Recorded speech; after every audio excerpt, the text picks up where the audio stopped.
Selamat pagi, Bapak Ibu pengampu mata kuliah Pancasila. Di sini perkenalkan saya Francisca Rauti Putrinandita dengan NIM A14 2021 03624 dan kelompok saya dari kelompok N701 dengan judul Pancasila sebagai Identitas Nasional dan mempresentasikan tentang materi yang sudah kami buat. Next. Telah kita ketahui bahwa Pancasila merupakan identitas dari negara Indonesia. Hal tersebut menjadikan kita sebagai warga Indonesia mempunyai kewajiban untuk menghafal Pancasila itu sendiri. Pancasila sebagai dasar sekaligus identitas negara ini mempunyai makna luas yang bisa kita pelajari bersama. Oleh karena itu, kita akan membahasnya dengan beberapa subbab berikut. Yang pertama ada identitas nasional. Next. Identitas nasional disebut juga sebagai jati diri bangsa yang menjadi ciri khas suatu bangsa berdasarkan karakteristik masyarakatnya. Secara harafiah, identitas adalah ciri-ciri, jati diri atau tanda yang melekat pada seseorang atau sesuatu yang berguna untuk membedakannya dengan sesuatu yang lain. Kata nasional adalah identitas yang melekat pada kelompok-kelompok yang terikat karena kesamaan, baik kesamaan budaya, agama, fisik, keinginan, atau cita-cita. Next. Jadi, identitas nasional adalah kepribadian sebelumnya.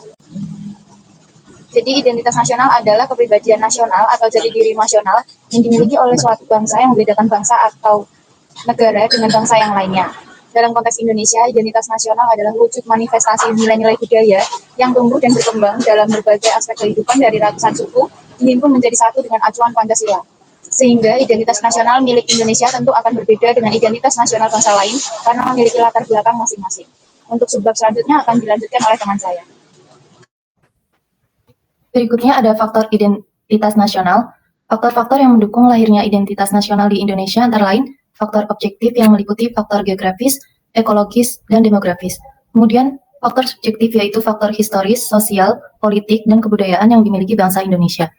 Yang pertama, faktor pertama mencakup etnisitas teritorial, bahasa, agama, dan sejenisnya. Bagi bangsa Indonesia yang tersusun atas berbagai macam etnis, bahasa, wilayah, serta bahasa daerah merupakan suatu kesatuan meskipun berbeda-beda dengan kekhasan masing-masing. Yang kedua, faktor kedua meliputi perkembangan teknologi, informasi dan komunikasi yang melahirkan angkatan bersenjata modern dan pembangunan lainnya dalam kehidupan bernegara. Yang ketiga, faktor ketiga mencakup kodifikasi bahasa dalam gramatika yang resmi, tumbuhnya birokrasi, dan pemantapan sistem pendidikan nasional. Yang keempat, faktor keempat meliputi penindasan, dominasi, dan pencarian identitas alternatif melalui memori kolektif rakyat. Keempat faktor tersebut pada dasarnya mencakup proses pembentukan identitas nasional bangsa Indonesia yang telah berkembang dari masa sebelum mencapai kemerdekaan. Pembentukan identitas nasional Indonesia melekat erat dengan unsur-unsur lainnya seperti sosial, ekonomi, budaya, etnis, agama, serta geografis yang saling berkaitan dan terbentuk melalui suatu proses yang cukup panjang.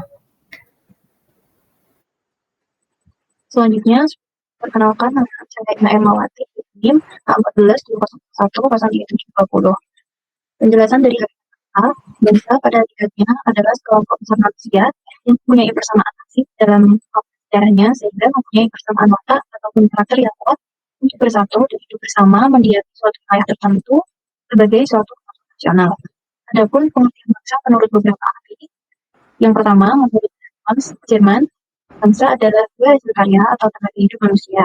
Adapun faktor objektif seperti persamaan keturunan, wilayah, adat istiadat, persamaan politik, kebangsaan, dan keyakinan atau peragaman. Lalu yang kedua, Otto Bauer dari Jerman, bangsa merupakan kelompok manusia yang mempunyai persamaan karakter. Karakter tersebut tumbuh karena ada persamaan senasib dan juga sepenanggungan. Lalu ada pula faktor objektif terpenting terbentuknya suatu bangsa adalah kehendak bersama rasa nasional. Adapun 4 unsur yang berpengaruh dalam suatu bangsa yaitu yang pertama keinginan mencapai kesatuan nasional dan terdiri atas kesatuan sosial, politik, ekonomi, agama, kebudayaan, komunikasi, dan sosial. Yang kedua, untuk mencapai kemerdekaan dan kebebasan nasional sepenuhnya, yaitu bebas dari dominasi dan campur tangan bangsa asing terhadap urusan dalam negeri. Lalu yang ketiga, keinginan akan keadilan, keunggulan, individualitas, keaslian, atau kekhasan. Contohnya ketika bahasa yang mandiri itu Indonesia. Selanjutnya, keempat yaitu keinginan untuk mengontrol atau unsur di antara peserta dalam mengecilkan pengaruh dan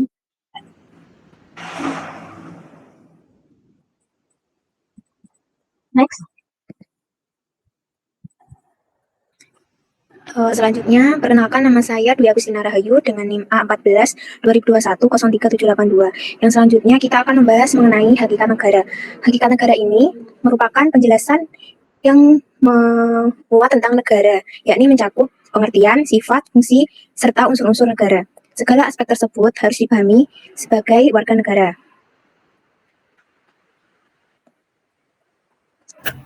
Saya lanjut, perkenalkan saya Safia Sabrina. Di sini ada pengertian negara dari beberapa ahli. Yang pertama dari C.J. Rousseau yang menjelaskan bahwa negara merupakan perserikatan dari rakyat yang melindungi dan mempertahankan hak serta harta benda masing-masing, tetapi tetap hidup dengan bebas dan merdeka. Kemudian pendapat dari Plato, negara adalah perwujudan dari keadilan, serta negara lahir karena realitas dari manusia yang seorang diri tidak mampu memenuhi kebutuhan hidupnya sendiri. Manusia juga membutuhkan orang lain dan perlu berasosiasi. Dan yang ketiga, pengertian negara menurut Thomas Hobbes, negara adalah sebuah entitas yang dibentuk melalui perjanjian sosial untuk menghindari keadaan alamiah yang kacau dan penuh konflik. Next. Di sini ada unsur-unsur negara. Yang pertama, penduduk. Penduduk merupakan warga negara yang memiliki tempat tinggal dan juga memiliki kesepakatan diri untuk bersatu. Warga negara merupakan pribumi atau penduduk asli Indonesia dan penduduk negara lain yang sedang berada di Indonesia untuk tujuan tertentu. Yang kedua, ada wilayah. Wilayah adalah daerah tertentu yang dikuasai atau menjadi teritorial dari sebuah kedaulatan. Wilayah sendiri adalah satu bentuk negara yang paling utama. Wilayah ini terdiri dari darat, udara, dan juga wilayah laut. Yang ketiga ada pemerintah. Pemerintah merupakan unsur yang memegang kekuasaan untuk menjalankan roda pemerintahan, dan yang terakhir ada kedaulatan yang merupakan kekuasaan tertinggi untuk membuat dan melaksanakan undang-undang. Di samping ketiga unsur pokok atau konstitutif tersebut, masih ada unsur tambahan yang disebut unsur deklaratif, yaitu berupa pengakuan dari negara lain. Unsur negara tersebut merupakan unsur negara dari segi hukum, tata negara, atau organisasi negara. Next. Dan yang berikut adalah fungsi negara. Yang pertama ada fungsi pertahanan dan keamanan, di mana negara akan melindungi rakyat, wilayah, dan pemerintahan dari ancaman internal dan eksternal. Yang kedua ada fungsi keadilan, yaitu negara menerapkan hukum secara adil tanpa diskriminasi. Contohnya, semua pelaku kriminal dihukum tanpa pandang suku dan bulu. Yang ketiga ada fungsi pengaturan dan keadilan, di mana negara membuat peraturan perundang-undangan untuk mengatur kehidupan masyarakat. Dan yang terakhir ada fungsi kesejahteraan dan kemakmuran, yang di mana negara memanfaatkan sumber daya alam untuk meningkatkan kesejahteraan masyarakat. Saya lanjutkan untuk sifat negara. Yang pertama ada sifat memaksa, yakni menurut Miriam Budiarjo, umumnya dianggap bahwa setiap negara mempunyai sifat yang memaksa. Dimaksudkan agar peraturan perundang-undangan dapat ditaati dan dengan demikian penertiban dalam masyarakat tercapai, serta dapat mencegah terjadinya anarki. Contoh sifat memaksa ini dapat kita lihat dalam kehidupan sehari-hari. Misalnya, sebagai warga negara kita itu wajib membayar pajak. Nah, sebagaimana semestinya jika kita tidak membayar, akan dikenakan denda hingga paling berat itu sampai dihukum penjara jika melebihi batas yang ditentukan. Lalu yang kedua itu ada sifat menyeluruh atau mencakup semua, yakni negara mencakup peraturan perundang-undangan berlaku untuk semua warga negara Indonesia tanpa terkecuali. Yang ketiga ada sifat monopoli.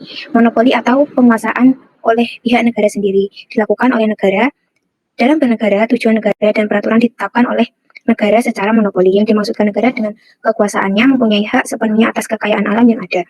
Yang keempat ada sifat menentukan. Negara mempunyai kekuasaan untuk menentukan sikap-sikap menjaga stabilitas negara itu. Sifat menentukan juga membuat negara dapat menentukan secara unilateral dan dapat pula menuntut bahwa semua orang yang ada di dalam wilayah suatu negara, kecuali warga negara asing, menjadi anggota politik negara tersebut.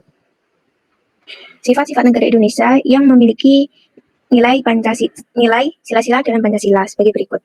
Yang pertama, ketuhanan merupakan sifat-sifat keadaan negara yang sesuai dengan hakikat Tuhan yang merupakan suatu nilai agama. Yang kedua, kemanusiaan adalah sifat-sifat keadaan negara yang sesuai dengan hakikat manusia. Yang ketiga, persatuan merupakan sifat-sifat dan keadaan negara yang sesuai dengan hakikat satu, artinya membuat menjadi satu rakyat, daerah, dan keadaan negara Indonesia sehingga terwujud satu kesatuan.